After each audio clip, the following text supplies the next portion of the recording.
Hello and welcome guys, स्वागत है आप सबका एक बार फिर से आपका अपने यूट्यूब चैनल में। मैं अभिषेक जैन आप सभी लोगों का वेलकम करता हूं। तो गाइस, कैसे हैं आप सभी लोग और आपकी तैयारी कैसे चल रही है? आप सभी लोगों को पता है आपका इंजीनियरिंग ड्राइंग और प्रैक्टिकल का एग्जाम डेट आ चुकी है। 23 नवंबर से आपके एग्जाम स्टार्ट होने वाले हैं और उसके कुछ दिनों बाद ही आपका थ्योरी और मैथ्स का कोर्स एग्जाम की डेट आ जाएगी। गाइस, आपके फॉर्म भरे जा रहे हैं, वो अभी सिर्फ और सिर्फ इंजीनियरिंग ड्राइंग और प्रैक्टिकल के ऑफलाइन फॉर्म वाले ऑफलाइन एग्जाम वाले फॉर्म है और ऑनलाइन एग्जाम के फॉर्म अभी आपके भरे जाएंगे, जो मैथ्स ईएस और थ्योरी का होने वाला है। चलिए अब बात करते हैं थ्योरी का। तो मैंने ऑलरेडी आपका सिलेबस कंप्लीट करा दिया, इंजीनियरिंग ड्राइंग का भी कंप्लीट करा दिया। बचा हुआ मैथ्स का जो सिलेबस है वो मैं करवा रहा हूँ। और वीडियो इतना लेट क्यों होती है गाइस? कारण ये है कि बहुत कम बच्चे हैं जो ये वीडियोस देखते हैं। तो देखिए, मेरा भी थोड़ा क्या ये होता है कि अगर बच्चे कम देखते हैं तो डीमोटिवेशन होता है और इसलिए मैं वीडियो थोड़ा लेट बना पाता हूँ। तो यदि आप चाहते हैं कि डेली डेली वीडियो आए तो आप इस वीडियो को ज़्यादा से ज़्यादा शेयर कीजिए, अपने सभी दोस्तों तक पहुंचाइए और ज़्यादा से ज़्यादा लाइक करवाइए और देखिए, ताकि मुझे भी थोड़ा मोटिवेशन मिले बनाने के लिए। वरना किसी वीडियो पे 20-40 ऐसे व्यू आते हैं तो थोड़ा मन नहीं होता। बस ये फिर भी मैं बनाता हूँ। तो ज़्यादा से ज़्यादा गाइस आप लोग बस इतना ही कर सकते हैं कि एक गुरु दक्षिणा के रूप में ज़्यादा से ज़्यादा इस वीडियो को शेयर करें। तो चलिए अब स्टार्ट करते हैं। आज का जो हमारा चैप्टर है एस्टिमेशन एंड कॉस्टिंग, ये वाला चैप्टर है जिसे कि हम लोग आज पढ़ने वाले हैं। चलिए वीडियो स्टार्ट करते हैं। सो गाइस, एस्टिमेशन क्या होता है? देखिए, किसी भी काम को करने से पहले उसका एस्टिमेट लगाना बहुत आवश्यक है कि भाई वो कितना सामान मुझे चाहिए, क्या क्या ज़रूरत है, कितना कितना सामान चाहिए, कितनी कितनी क्वांटिटी में चाहिए, और फिर लगाते हैं उसकी क्या कॉस्ट है और टोटल मेरे जो मैं काम कर रहा हूँ, जो प्रोजेक्ट कर रहा हूँ, उसका कॉस्ट कितना है। इसे कहते हैं एस्टिमेटिंग एंड कॉस्टिंग और ये इलेक्ट्रिकल के काम में बहुत ज़्यादा इंपॉर्टेंट है। चलिए इंट्रोडक्शन देखिए। किसी भी क्षेत्र में प्रोजेक्ट विशेष की आवश्यकता के अनुसार उत्पाद को बनाने के लिए विभिन्न प्रकार के विशेष अवयवों की आवश्यकता होती है, जिनका चयन परिपथ की आवश्यकता के अनुसार किया जाता है। उत्पाद निर्माण के समय जब हम किसी भी उत्पाद का प्रोडक्शन करते हैं तो विभिन्न प्रकृति के तथ्यों को ध्यान में रखते हुए जो भी धातु है आपका, धातु के पूर्वाकलन एवं लागत निर्धारण, यानी कि वो एस्टिमेट बनाना और उसकी कॉस्ट को निर्धारित करना। भाई कितना लगेगा, कहाँ कहाँ लगेगा, ये सारा एस्टिमेशन है और उसकी कॉस्ट का निर्धारण करना आवश्यक होता है। और इस अध्याय में धातु के किसी भी मेटल है अपना, ठीक है, मान लीजिए तांबा वगैरह एल्युमिनियम आता है, तो उसका एस्टिमेशन करना एवं लागत निर्धारण से संबंधित बातों का विस्तार पूर्वक वर्णन किया गया है। तो चलिए क्या है, सबसे पहले देखेंगे कॉस्ट। तो निर्माण चक्र, जब भी अपन कोई चीज़ निर्माण चक्र यानी कि किसी चीज़ को बना रहे हैं, बनाने के दौरान विभिन्न प्रक्रमों या क्रियाकलापों, अलग अलग कामों या क्रियाकलापों के दौरान संभावित जो एक्सपेक्टेड खर्च है, जितने भी खर्च है उन सभी को ध्यान में रखते हुए उत्पाद की वास्तविक लागत को ज्ञात करना ही लागत कहलाता है। जैसे कि देखिए, मान लीजिए कोई प्रोडक्ट है, आप उस प्रोडक्ट को खरीदने के लिए मार्केट गए, तो आपका मार्केट गए यानी कि आपका पेट्रोल खर्च हुआ, आपने टाइम खत्म हुआ आपका, वहाँ गए मार्केट में सर्वे किया अलग अलग जगह पे, फिर उनमें से एक जगह आपने टेंडर निकाल दिया। मान लीजिए आपको तांबा चाहिए एक टन, तो आपने 1 टन तांबे का टेंडर निकाला। अब वो टेंडर निकालने में आपका कुछ खर्चा हुआ, विज्ञापन देने में। उसके बाद टेंडर आए, आपने लोगों को टेंडर दिया, ठीक है, लोग आपके पास ले गए, आपने उसके लिए पैसे दिया और लेबर अगर की कॉस्ट लगी, तो इन सभी कॉस्ट को कैलकुलेट करें तो वो आएगी टोटल कॉस्ट। तो वही कॉस्ट है, यानी कि उत्पाद के निर्माण में लगी सभी इस प्रकार की लागत ही उत्पाद की वास्तविक लागत कहलाती है, जिसे कॉस्टिंग अकाउंट भी कहा जाता है, कॉस्ट अकाउंटिंग भी कहा जाता है। अब कॉस्ट के उद्देश्य क्या है? तो देखिए गाइस, बेकार इससे पता पड़ता है, भाई आपको पता पड़ा, भाई आपने कॉस्ट निकाल ली कि खर्चा ज़्यादा हो गया, तो अब ज़्यादा खर्चा हुआ तो आपको पता लगे हाँ भाई इतना खर्चा हुआ और ये ज़्यादा हुआ, तो अब किस किस खर्चों को कम करना है। तो बेकार तथा अमितव्ययी यानी कि अनइकोनॉमिकल क्रियाओं का पता लगाना, वो कौन सी है। प्रबंध, मैनेजमेंट को निर्णय लेने में योगदान करना कि भाई खर्चा कितना हो रहा है और कितना नहीं हो रहा है। बेहतर योजना एवं कंट्रोल करने में प्रबंध की सहायता करना। अब अगर कॉस्ट पता पड़ जाएगी हमें तो उससे हम लोग आगे के जो मैनेजमेंट करना है उसको ध्यान रख सकते हैं और उत्पाद की आकलित लागत के साथ उनकी वास्तविक लागत की भी तुलना करनी है कि भाई आकलित लागत कितनी है, इतना बनाए, और उसके बाद उसकी वास्तविक लागत कितनी है, इस सब की भी गणना कर सकते हैं। और प्रबंध, जब का मैनेजमेंट है उसे बजट तैयार करने में आसानी रहती है अगर अपने हमारे पास कॉस्ट है किसी भी चीज़ की। अब कॉस्ट के काफ़ी सारे एलिमेंट्स है। सबसे पहला एलिमेंट है मटेरियल। तो गाइस, मटेरियल कैसे है? उत्पादन कार्यों के लिए उपयोग में लाए जाने वाले पदार्थों को निम्नलिखित 2 वर्गों में बांटा गया है। वो कौन कौन से 2 वर्ग हैं, चलिए देखते हैं। सबसे पहला है डायरेक्ट मटेरियल। डायरेक्ट मटेरियल क्या होता है? ऐसे पदार्थ जो उत्पाद के अभिन्न अंग के रूप में उत्पाद के साथ प्रयुक्त होते हैं तथा प्रत्यक्ष पदार्थों की श्रेणी में आते हैं। तो डायरेक्ट मटेरियल क्या हुआ? ऐसे पदार्थ जो उत्पाद के अभिन्न अंग के रूप में, यानी कि जो सबसे मेन मटेरियल है, उत्पाद के साथ प्रयुक्त होते हैं और प्रत्यक्ष पदार्थों की श्रेणी में आते हैं। सो डायरेक्ट मटेरियल क्या हो गया? प्रत्येक पदार्थ यानी कि डायरेक्ट मटेरियल अंतिम रूप से फाइनली फिनिश प्रोडक्ट में दिखाई देने वाले हो सकते हैं अथवा नहीं भी, जरूरी नहीं कि दिखाई दें और नहीं भी होते हैं। तो डायरेक्ट मटेरियल को प्रोडक्टिव मटेरियल भी कहते हैं। डायरेक्ट मटेरियल पर खर्च किए जाने वाला धन ही डायरेक्ट मटेरियल कॉस्ट कहलाती है। भाई जो पैसा डायरेक्ट मटेरियल पे खर्च किया जाएगा वही डायरेक्ट मटेरियल की कॉस्ट कहलाती है। और ऐसा नहीं कि भाई जो आपका उत्पाद बन गया उसमें ये दिखाई दे भी सकता है और नहीं भी दिखाई दे सकता है, दोनों ही तरीके हैं। चलिए अब देखते हैं इनडायरेक्ट मटेरियल क्या है। ऐसे पदार्थ जो उत्पाद के अभिन्न अंगों के रूप में प्रयुक्त नहीं होते। मान लीजिए जो उत्पाद है, जो भी आप प्रोडक्ट बना रहे हो उसके अभिन्न मेन अंग नहीं होगा, किंतु उत्पादन प्रक्रिया में उन पदार्थों की आवश्यकता पड़ती जरूर पड़ेगी और उत्पाद के निर्माण में खर्च हो जाता है और वो उस प्रोडक्ट में खर्च भी होंगे अप्रत्यक्ष पदार्थ। जैसे कि मान लीजिए आप किसी स्टीम पावर प्लांट है आपका, तो वहाँ पे कोयला, तेल, ये सारा क्या है, दिखेगा नहीं आपको, कंज्यूम तो होगा परंतु दिखेगा नहीं, अभिन्न अंग नहीं है। भाई अभिन्न अंग पानी है जो भाप में बदल रहा है, परंतु कोयला भी अभिन्न अंग होता है और ये उत्पादन की प्रक्रिया में खर्च होता है। रेजमाल पेपर है, ग्रीस है, कूलेंट है, लुब्रिकेंट है, ये सारे इनडायरेक्ट मटेरियल कॉस्ट के अंतर्गत आते हैं, तो ध्यान रखेंगे। और इनडायरेक्ट मटेरियल पे खर्च किए जाने वाला धन ही इनडायरेक्ट मटेरियल कॉस्ट कहलाता है। तो ये हो गया डायरेक्ट मटेरियल और इनडायरेक्ट मटेरियल। चलिए अब बात करते हैं लेबर। तो आपको पता है भाई उत्पादन कार्य में जो लेबर होती है उसे भी दो भागों में वर्गीकृत किया गया, डायरेक्ट लेबर और इनडायरेक्ट लेबर। सबसे पहले देखते हैं डायरेक्ट लेबर क्या होता है। तो ऐसे श्रमिक या वर्कर या ऑपरेटर जो कि प्रत्यक्ष रूप से डायरेक्टली किसी भी उत्पाद के निर्माण में अपना सहयोग प्रदान करते हैं, डायरेक्ट लेबर कहलाते हैं। अब डायरेक्ट लेबर को प्रोसेस लेबर या प्रोडक्टिव लेबर या ऑपरेटिंग लेबर भी, यानी कि जो मशीन के बिल्कुल पास खड़े होकर नज़दीक होकर काम कर रहे हैं उसे आप लोग direct labour, process labour, productive labour या फिर ऑपरेटिंग लेबर कहा जाएगा। जैसे कि टर्निंग शॉप या जो घिसाई वगैरह कर रहे हैं, ड्रिलिंग, तो मशीन शॉप में व्यक्ति मशीन के पास खड़ा रहता है, ठीक है, तो उन्हें ही डायरेक्ट लेबर की श्रेणी में रखा जाता है। तो वो सब क्या है, डायरेक्ट लेबर है। तो डायरेक्ट लेबर की श्रेणी में आते हैं प्रत्यक्ष श्रम को दी जाने वाली। अब जो डायरेक्ट लेबर है उन्हें दी जाने वाली जो उनकी पेमेंट है या मजदूरी है उसे ही डायरेक्ट लेबर कॉस्ट कहते हैं। इनडायरेक्ट लेबर ऐसे श्रमिक जो उत्पादन कार्य में प्रत्यक्ष रूप से संबंधित नहीं होते किंतु कार्य के सुसंचालन एवं प्रतिशासन के निर्विघ्न संचालन हेतु कार्य करते हैं, वे डायरेक्ट रहते हैं तथा अप्रत्यक्ष रूप से डायरेक्ट लेबर के कार्य में सहायक होते हैं, इनडायरेक्ट लेबर कहलाते हैं। जैसे कि भाई मैनेजमेंट वाले लोग या फिर सुपरवाइजर, फोरमैन, ये लोगों को, ये खुद काम नहीं करते परंतु ये लोगों को काम करने के निर्देश देते हैं, वो आराम न करें, ज़्यादा से ज़्यादा काम करें, तो इन लोगों को इनडायरेक्ट लेबर कहा जाता है। आप इतनी चीज़ समझिए बस। अब आता है एक्सपेंसेस। तो डायरेक्ट मटेरियल कॉस्ट तथा डायरेक्ट लेबर कॉस्ट को छोड़कर उत्पादन कार्यों में होने वाले सभी आवश्यक खर्चे एक्सपेंसेस कहलाते हैं। भाई देखिए, जो मटेरियल की कॉस्ट डायरेक्ट आ रही है और जो लेबर कॉस्ट डायरेक्ट है, उन सभी के अलावा जितने भी खर्चे हैं वो सभी हमारे एक्सपेंसेस हैं, वो सारे व्यय यानी कि एक्सपेंसेस की श्रेणी में आते हैं। अब व्यय भी दो प्रकार के हैं, डायरेक्ट एक्सपेंसेस और इनडायरेक्ट एक्सपेंसेस। डायरेक्ट एक्सपेंसेस देखिए, ऐसे व्यय जो प्रत्यक्ष पदार्थ श्रम यानी कि डायरेक्ट मटेरियल तथा डायरेक्ट लेबर के अलावा किसी विशिष्ट उत्पाद या जॉब या प्रयोजन विशेष पर किए जाते हैं। यानी कि देखिए, डायरेक्ट एक्सपेंसेस कौन से हुए, पहले तो उनमें डायरेक्ट लेबर और डायरेक्ट कॉस्ट तो आ ही नहीं रहा था, तो डायरेक्ट लेबर तथा डायरेक्ट कॉस्ट के अलावा किसी अन्य विशिष्ट उत्पाद पर, पार्टिकुलर प्रोडक्ट पर या जॉब या प्रयोजन विशेष पर जो किए जाते हैं वे डायरेक्ट एक्सपेंसेस की श्रेणी में आते हैं।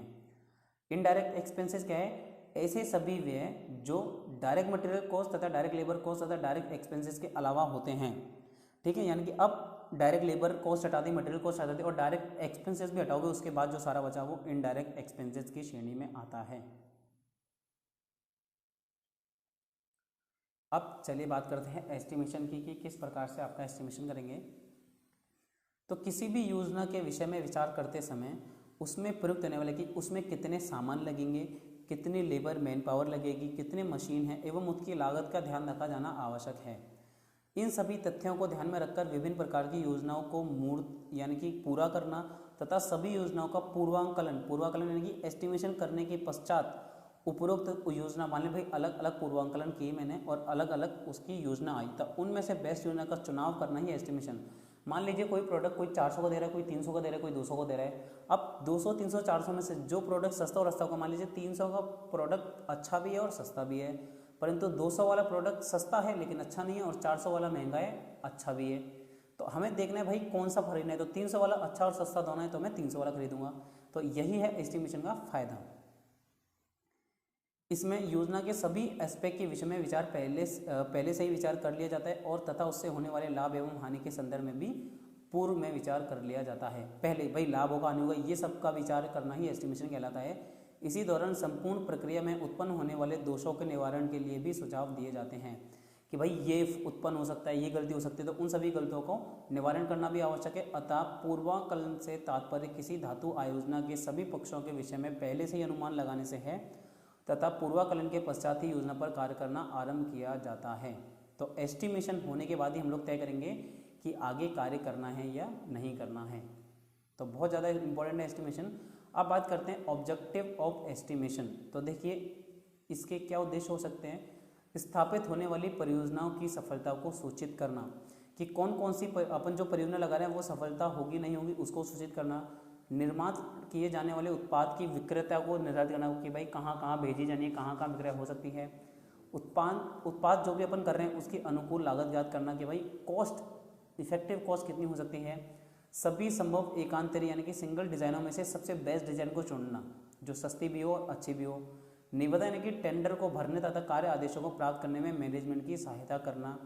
उत्पाद की कुल लागत में जो आपने एस्टीमेट तैयार किया है वो क्या करे, उत्पाद की कुल लागत में सूटेबल प्रॉफिट और सेलिंग प्राइस सभी बातों की जानकारी अलग अलग दे।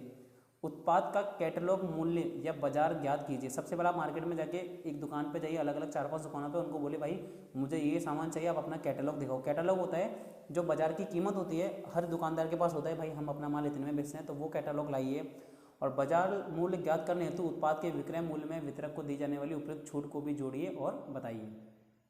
फिर अंतिम अनुमोदन यानी कि फाइनल अप्रूवल हेतु प्रबंध को उपयुक्त डेटा के साथ इस तैयार पूर्वाकलन यानी कि एस्टिमेशन को प्रस्तुत कीजिए भाई मैनेजमेंट को कि मैंने ऐसे ऐसे तैयार करा है, अब आप देख लीजिए इसमें क्या क्या गलती है और क्या क्या अच्छी चीज़ है। इसके बाद देखेंगे difference between cost and estimation. Cost और एस्टिमेशन के बीच अंतर क्या है। तो देखिए उत्पाद के निर्माण में जो भी प्रोडक्ट आप बना रहे हो उसके निर्माण के दौरान होने वाली प्रक्रमों या क्रियाकलापों पर होने वाले व्ययों के बारे में जानने के बाद उत्पाद की वास्तविक लागत ज्ञात करने की क्रिया को, भाई आपने सारी चीज़ें जान ली, जो कौन कौन सी चीज़ें लगेगी, कौन कौन से काम उस उत्पाद को उस प्रोडक्ट को बनाने के दौरान कौन कौन से खर्च हो रहे हैं, इन सभी खर्चों की जानकारी निकालना कहलाती है कॉस्ट। जबकि एस्टिमेशन क्या होता है, प्रीवियस डाटा तथा मान्यता यानी कि अजम्पशन के आधार पर लागत की पूर्व गणना करना कि आपने कॉस्ट कहीं से नहीं निकाली, खर्च मतलब एक कॉस्ट होती है जब पूरा खर्चा हो गया उसके बाद आप निकालोगे यार इतने का बिल बैठा। और एस्टिमेशन क्या है, आपने अजम्पशन लगा यार इसमें इतना खर्चा होगा, इसमें इतना खर्चा होगा, इसमें इतना खर्चा होगा, तो आपने अजम्पशन लगा लिया कि किसी भी काम को करने में मेरे 50,000 लगेंगे, भले ही उस काम को करने के बाद 45,000 लगे तो वो 45,000 कहलाएगी कॉस्ट पूरी, और 50,000 आपने लगाया एस्टिमेशन, या फिर 40,000, आप 50 भी लगा सकते हो, 40 भी लगा सकते हो, कितना भी हो सकता है। इसके बाद आता है लागत, उत्पाद के निर्माण के बाद ही उत्पादन की लागत तथा होने वाले प्रॉफिट के बारे में बताते हैं। तो कॉस्ट क्या है, निर्माण के बाद ही, वो बनने के बाद, परंतु एस्टिमेशन निर्माण का कार्य प्रारंभ होने से पहले ही सारी जानकारी देता है। थर्ड देखेंगे लागत के लिए अकाउंट के गहन ज्ञान की आवश्यकता होती है। तो कॉस्ट के लिए क्या है, अकाउंट की जानकारी होना आवश्यक है। अतः एक लेखाकार के द्वारा ही लागत की क्रिया, एक अकाउंटेंट के द्वारा ही आप लोग कॉस्ट की प्रक्रिया कर सकते हो, सारे खर्चे वगैरह जोड़ जुड़ा के काम करना। लेकिन एस्टिमेशन के लिए आपको इतनी जानकारी नहीं है, आप टेक्निकल व्यक्ति के द्वारा भी ये काम करवा सकते हैं। तो ये हो गया आपका एस्टिमेशन और कॉस्ट के बीच अंतर। अब बात करते हैं कॉस्ट निकालना, कॉस्ट कैसे निकाली जाती है। तो किसी भी विशेष योजना के निर्माण के लिए अनुमानित लागत को लागत निर्धारण कहा जाता है। ठीक है, किसी भी विशेष योजना के निर्माण के लिए अनुमानित जो आपने डिसाइड की कि भाई इतनी लगेगी, उस लागत को कॉस्ट डिटर्मिनेशन कहा जाता है।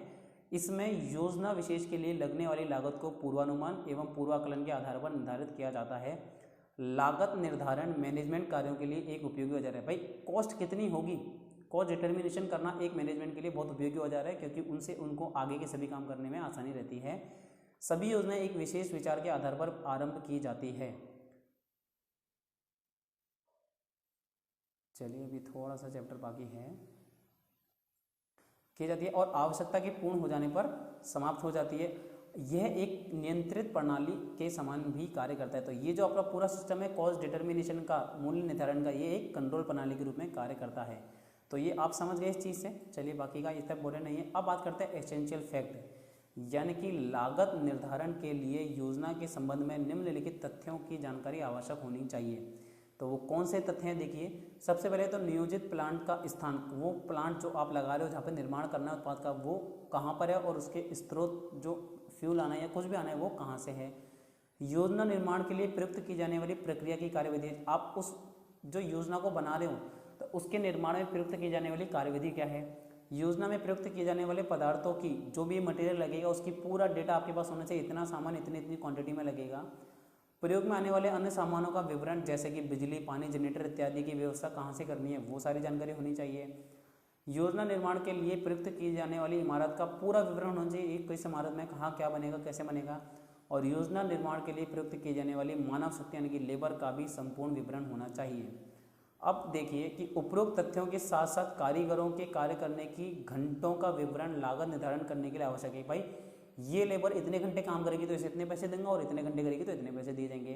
तो इस विधि को सामान्यतः परिशुद्धता लगभग ±30% होती है। तो ये जो विधि अभी आपको बताई मैंने, इसमें भाई ±30% करता है, यानी कि 30% ऊपर भी जा सकती है कॉस्ट और 30% नीचे भी जा सकती है। चलिए अब इसके बाद देखते हैं कॉस्ट की कैटेगरी। कॉस्ट की कैटेगरी को दो वर्गों में विभाजित किया गया है। पहली कैटेगरी है टोटल कैपिटल इन्वेस्टमेंट, TCI, कुल वित्तीय व्यय। तो विविध उपकरणों, नियंत्रण सिस्टम, कारीगर मूल्य, पदार्थ मूल्य, साइट एवं इमारत तथा अन्य लागत के मिश्रित मूल्य को कुल वित्तीय यानी कि टोटल। देखिए हम बात कर रहे हैं कैपिटल कॉस्ट, यानी कि एक मशीन, एक बिल्डिंग को और पूरा प्लांट को सेटअप करने में, अभी प्लांट चालू नहीं हुआ, सिर्फ प्लांट को सेटअप करने का मूल्य। तो देखिए जितने भी उपकरण लगेंगे, कंट्रोल सिस्टम, कारीगर जो बिल्डिंग बनाने में, प्लांट सेटअप करने में हुए, उन मटेरियल का मूल्य, साइट एवं इमारत की लागत और एवं अन्य लागत के इस सभी के मिश्रित मूल्य को ही टोटल कैपिटल इन्वेस्टमेंट यानी कि कुल वित्तीय व्यय कहा जाता है। कुल वित्तीय व्यय में जमीन, कार्यकारी धन एवं साइट के अतिरिक्त प्रयोग में लाई जाने वाली अन्य सुविधाओं को, यानी कि पूरा प्लांट तैयार होने तक का जो मूल्य होता है वो होता है टोटल कैपिटल इन्वेस्टमेंट, TCI। अब बात करेंगे एनुअल कॉस्ट के अंदर। अब क्या देगा गाइस, जो रनिंग के समय, भाई जितना भी प्लांट को रनिंग करते समय जो लेबर कॉस्ट आएगी, जो मटेरियल आएगा, वो सारा आएगा टोटल एनुअल कॉस्ट में, जैसे कि डायरेक्ट कॉस्ट, इनडायरेक्ट कॉस्ट और रिकवरी डिटेल्स। तो इसे क्या कहेंगे, देखिए डायरेक्ट कॉस्ट, इनडायरेक्ट कॉस्ट और रिकवरी डिटेल। तो डायरेक्ट और इनडायरेक्ट कॉस्ट में जोड़ के जो जितना भी खर्चा होगा उसमें से माइनस कर देंगे हम रिकवरी क्रेडिट, जितना भी रिकवर हुआ, तो ये आएगा आपका कुल वार्षिक लागत यानी कि टोटल एनुअल कॉस्ट। ठीक है, तो ये हो गया आपका टोटल एनुअल कॉस्ट का फॉर्मूला।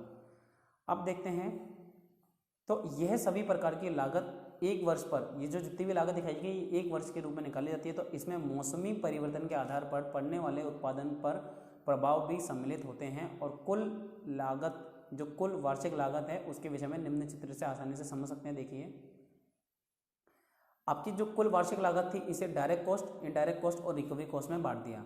अब डायरेक्ट कॉस्ट के अंदर भी परिवर्तन और अपरिवर्तन, भाई किस चीज़ में परिवर्तन होगा किस में नहीं होगा। तो देखिए परिवर्तन, कच्चे माल की रेट बदल सकते हैं, भाई तांबा कभी 350 भी होता है, कभी 400 भी होता है। सुविधाएं बाकी कौन सी, देखिए बिजली, भाप और पानी, इनकी रेट बदलती रहती है और जितना आप कंज्यूम करोगे उतना ही बिल आएगा। अब अर्ध परिवर्तन यानी कि बदलती भी नहीं, लेबर कॉस्ट, लेबर कॉस्ट बहुत कम बदलती है, ज़्यादा फर्क नहीं आता है। कार्यरत का भी कम बदलता है। सुपरवाइजर की कॉस्ट, सैलरी वगैरह अगर साल का इंक्रीमेंट करना है तो वही होता है। मेंटेनेंस कॉस्ट सेम रहती है।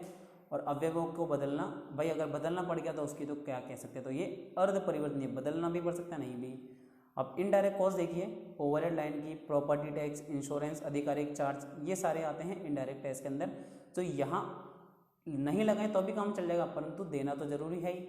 और रिकवरी कॉस्ट के अंदर आता है मटेरियल और एनर्जी की कॉस्ट, जिसे कि हम लोग माइनस कर देते हैं। तो ये आप लोग समझ गए होंगे वार्षिक लागत के एलिमेंट। अब हम लोग बात करेंगे formula related to cost determination, यानी कि लागत निर्धारण की वैल्यू निकालने का सूत्र। तो देखिए फ्यूचर वैल्यू क्या होती है, FV इजिकल टू एक, ये डॉलर का सिंबल है, यानी कि भाई $1 है मान लीजिए कीमत, भविष्यवाणी $1, तो $1 इंटू 1 प्लस आयोटा की पावर n। आयोटा क्या है, ब्याज की दर, रेट कितनी है, और n क्या है, जितने समय ब्याज दर, समय की संख्या वर्ष के रूप में कितने समय के लिए है।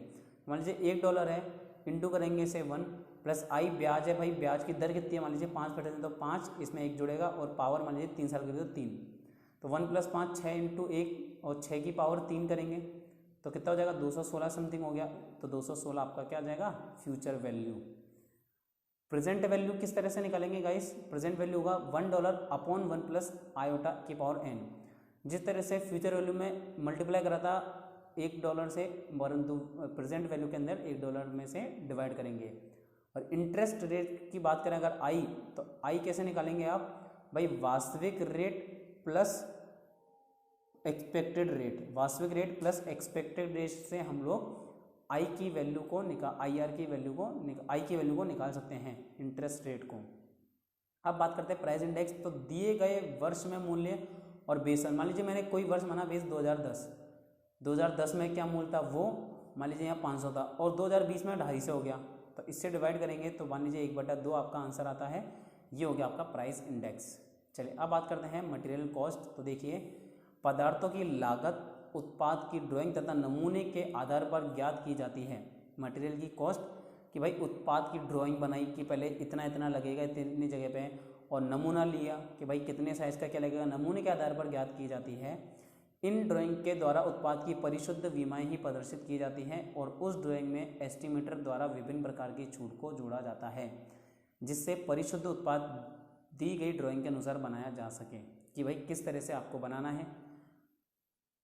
फिर बात करते हैं सबसे पहले पूर्वांकलन कर्ता द्वारा, यानी कि जो एस्टिमेशन बना रहा है उसके द्वारा उत्पाद की एक ड्राइंग विभिन्न छूट प्रदान करते हुए बनाई जाती है। भाई इतना इतना ले लो, आगे बढ़ा लो कि भाई इतने से ज़्यादा छूट हो सकती है, तथा उसके आयतन की गणना यानी कि वॉल्यूम की गणना की जाती है। भाई इतना मेरा मटेरियल लगेगा, और आयतन को, अब आयतन आ गया, अब उसे जितना भी घनत्व है कहाँ का लगाना है उससे गुणा करके उत्पाद का भार ज्ञात करते हैं और उत्पाद के भार के द्वारा बाजार में भाव का मूल्य ज्ञात करते हैं। अब एस्टिमेट बताते हैं भाई कहाँ पे कितना सस्ता मिल रहा है, और उस हिसाब से पदार्थ के मूल्य की गणना के बाद उसके स्क्रैप की गणना करते हैं कि भाई मान लीजिए मैंने इतने में खरीद लिया तांबा, लेकिन अगर ख़राब हो गया तो कितनी कीमत पे बिकेगा, उसे कहते हैं स्क्रैप की गणना करते हैं, तथा उस स्क्रैप के मूल्य को पदार्थ के मूल्य में से घटाकर उसकी निर्माण लागत ज्ञात करते हैं कि हाँ भाई खर्चा अपना इतना आएगा, भाई कभी भी अगर प्लांट बंद करना पड़े तो इसे बेच के इतनी कीमत तो वसूली जा सकती है। ये होती है आपकी मटेरियल की कॉस्ट। अब बात करते हैं एस्टिमेशन प्रोसीजर कि किसी भी मटेरियल की कॉस्ट का एस्टिमेशन किस प्रकार से निकाला जाता है वो देखते हैं। देखिए सर्वप्रथम किसी भी उत्पाद को सामान्य टुकड़ों में विभक्त कर लेंगे और उसे आसानी से गणना करेंगे, भाई अलग अलग एरिया की निकालेंगे। उसके बाद छोटे छोटे किनारे, छोटे फ्लेट्स को नगण्य मानेंगे क्योंकि उस जगह पे अलग जॉइंट लगेंगे, और लगभग उसका आवश्यकता अनुसार आयतन लेंगे और प्रत्येक भाग के आयतन की गणना क्षेत्रफल के नियमानुसार करेंगे। आपको बताया भाई क्षेत्रफल कैसे करते हैं, तो उसके नियमानुसार करी जाएगी। इसके बाद देखेंगे सभी भागों के आयतन, अब जितने भी एरिया उनके आयतन को जोड़कर उत्पाद के संपूर्ण आयतन की गणना करेंगे। उत्पाद के संपूर्ण आयतन को, जितना भी आयतन है उसके आयतन को उस पदार्थ के घनत्व से गुणा करेंगे और वजन निकाल लेंगे, भाई इतना वजन है, और अंत में पदार्थ के प्रति इकाई भार को पदार्थ के मूल्य से गुणा करके उसके पदार्थ का कॉस्ट निकाली जाती है। भाई जितना भी पदार्थ के प्रति इकाई भार कितना है उसके बाद उसे बाजार के मूल्य से गुणा करके उसकी टोटल कॉस्ट निकाल लेंगे मटेरियल की। यहाँ बात सिर्फ मटेरियल कॉस्ट की हो रही है।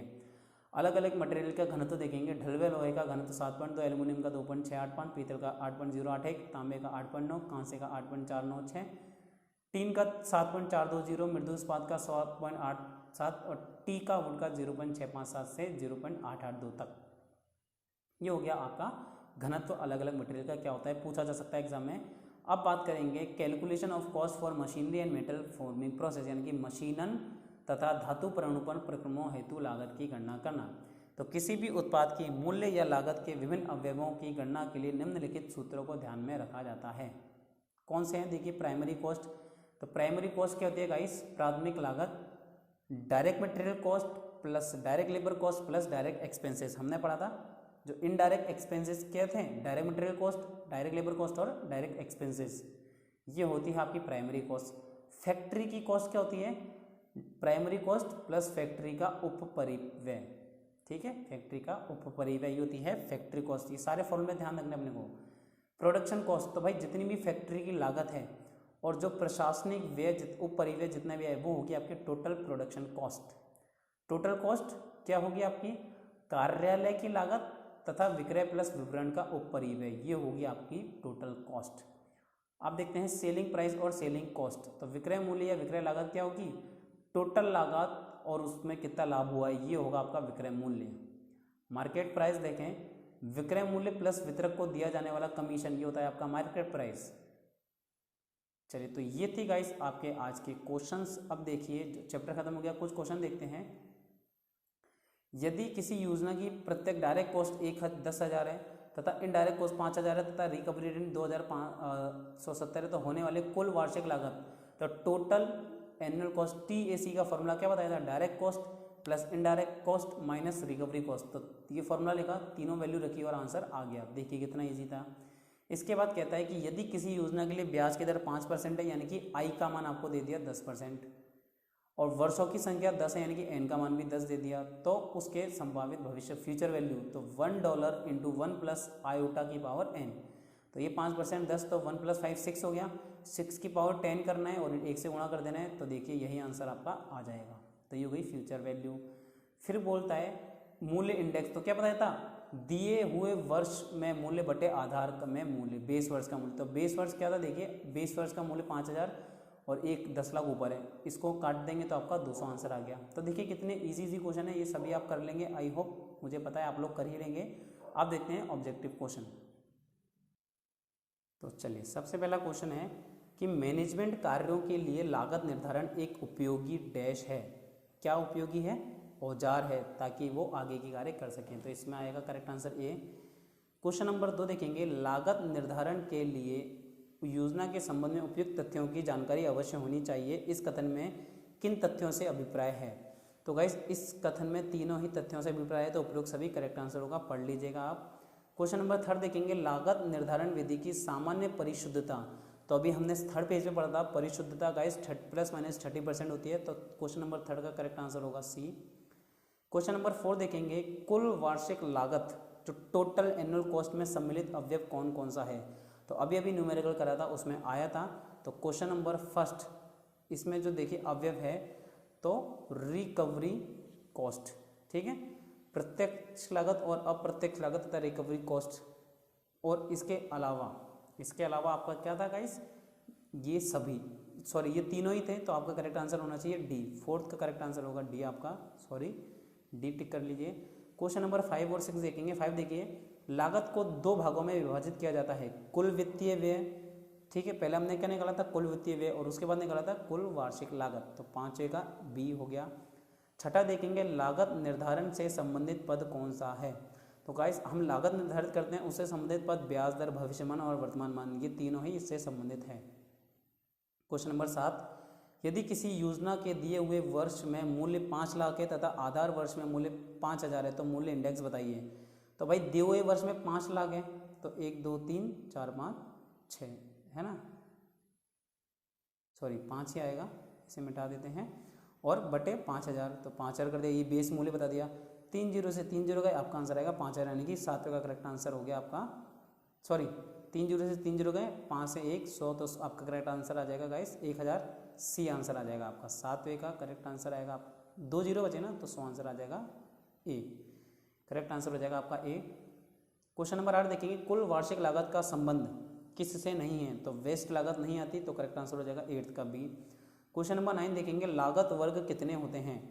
तो कॉस्ट निकालने के वर्ग हमने अभी थोड़ी देर पहले पढ़ा था, करेक्ट आंसर होगा 2 ही होते हैं। क्वेश्चन नंबर 3, ब्याज की दर, ठीक है, तो आई के फॉर्मूले की बात कर रहे हैं, कि आई का फॉर्मूला क्या होता है। तो करेक्ट आंसर क्या होगा, डी, थोड़ी देर पहले ही देखा था। क्वेश्चन नंबर 11, लागत का प्रमुख तत्व क्या है। तो किसी भी चीज़ की लागत निकालने का जो प्रमुख तत्व है वो लेबर, मटेरियल और एक्सपेंसेस तीनों ही हैं, यानी कि 11वें का डी। क्वेश्चन नंबर 12 देखेंगे, डायरेक्ट लेबर को क्या कहा जाता है।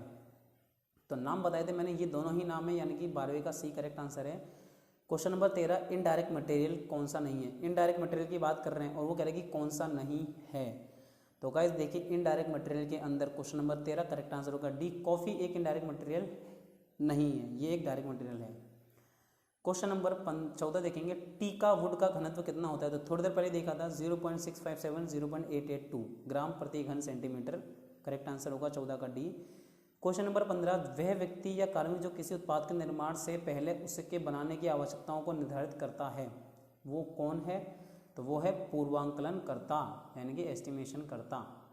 क्वेश्चन नंबर 16, किसी वस्तु या उत्पाद के निर्माण से पहले उसकी निर्माण लागत ज्ञात करने को क्या कहा जाता है। इसे कहा जाता है एस्टिमेशन, यानी कि पूर्वांकलन। चलिए क्वेश्चन नंबर 17, किसी उत्पाद की प्राथमिक लागत को ज्ञात करने का सूत्र क्या है। तो अभी थोड़ी देर पहले हमने देखा कि प्राथमिक लागत को ज्ञात करने का सूत्र है ए, प्राथमिक लागत प्लस प्रथम प्रत्यक्ष लागत प्लस प्रत्यक्ष लागत श्रम लागत प्लस प्रत्यक्ष व्यय। तो क्वेश्चन नंबर 17 का करेक्ट आंसर हो गया ए। क्वेश्चन नंबर 18 देखेंगे, सुपरवाइजर किसका उदाहरण है। तो गाइस सुपरवाइजर हमको पता है ये इनडायरेक्ट कॉस्ट के अंदर आता है। Question number 19, non productive labour को क्या कहा जाता है? तो नॉन प्रोडक्टिव लेबर को अप्रत्यक्ष श्रम के अंदर लाया जाता है। क्वेश्चन नंबर 20, ऊपरी पूर्वांकलन के उत्पाद के मूल्य पर क्या प्रभाव पड़ेगा? तो जो ऊपरी पूर्वांकलन है से उत्पाद के मूल्य पर गाइस प्रभाव पड़ता है कि ये बढ़ेगा ही बढ़ेगा। निचले पूर्वांकलन से बाजार को उत्पाद को बाजार में उसकी लागत मूल्य से कम मूल्य पर बेचना पड़ता है, जो अंडर एस्टिमेशन वाला होता है। क्वेश्चन नंबर 22 देखेंगे आप, एक उत्पाद को बाजार में बेचने पर उससे कोई लाभ हानि नहीं होती है, तो ये कथन किससे संबंधित है? परिशुद्ध पूर्वांकलन से। चलिए क्वेश्चन नंबर 23 देखेंगे आप, विक्रय सेलिंग क्या होती है? तो विक्रय सेलिंग होती है कुल लागत और उसमें लाभांश कितना है, अभी अभी पढ़ा था। क्वेश्चन नंबर 24, वास्तविक लागत को ज्ञात करना क्या कहलाता है? तो वास्तविक लागत को ज्ञात करना क्या कहलाता है? लागतन और परीक्षक व्यय लेखांकन दोनों, तो ए बी दोनों। क्वेश्चन नंबर 25, BIS के अनुसार मध्यम भार वाले चैनल को अंग्रेजी वर्णमाला के किस अक्षर से प्रदर्शित किया जाता है? हम बात करें मध्यम भार वाला चैनल, तो उसे प्रदर्शित किया जाता है ISMC के द्वारा। तो ये थे गाइस आपके ऑब्जेक्टिव क्वेश्चन। इसके बाद है रिक्त स्थान और सत्य तथ्य वाले आप लोग स्वयं देखेंगे और सारे आंसर आपको पीछे किताब में मिल जाएंगे, तो ज़्यादा परेशान होने की आवश्यकता नहीं है। और वीडियो अगर आपको अच्छी लगती है तो गाइस वीडियो को लाइक करेंगे, चैनल को सब्सक्राइब करेंगे और ज़्यादा से ज़्यादा शेयर करेंगे। थैंक यू गाइस, मिलते हैं अपनी नेक्स्ट वीडियो में।